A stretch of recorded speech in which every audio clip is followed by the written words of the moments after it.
இன்னைக்கு பழனி ட்ரிப்பு வந்திருந்தேன். மேலே பழனி கோயிலில் சாமி கும்பிட்றக்கா உள்ளே போகிறப்ப பிரகாரத்துக்குள்ளே போகிறப்ப அந்த கேப்பில் பூராமே காயின்ஸை வந்து சொருகி வச்சுருக்காங்க. இது உண்மையிலே ரொம்ப வேதனையான விஷயம். என்ன அப்படின்னா, இப்படி எல்லாருமே அதில் காயினை சொருகி வச்சிங்கன்னா அந்த கட்டடத்தோட உறுதித்தன்மை கண்டிப்பாக கொலாப்ஸ் ஆகிடும். தயவு செய்து சொல்கிறேன், கோயிலுக்கு சாமி கும்பிட வரீங்களா, அந்த சில்லறை காசை உண்டியலில் போடுங்க. காணிக்கையை வந்து உண்டியலில் தான் போடணும். அப்போ தான் அது வந்து எல்லாத்துக்குமே பிரயோஜனப்படும். அதுதான் சொல்கிறேன். திரும்ப அதே மாதிரி, அதாவது சாமி கும்பிட ஒரு சில பக்தர்கள் இந்த மாதிரி பண்ணுறாங்க.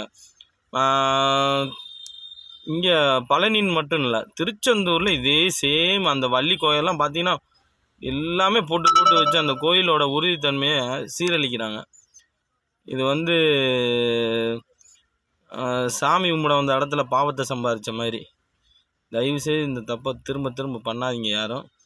இது வந்து ரொம்ப கண்டிக்கத்தக்க கூடியது. இது அதாவது ஒரு வரலாற்று மிக்க ஒரு இதை வந்து நம்மளே சிதைக்கிற மாதிரி. தயவுசெய்து யாரும் இது பண்ணாதீங்க. உங்களுக்கு காசு இருந்துச்சுன்னா காணிக்கை உண்டியலில் போடுங்க.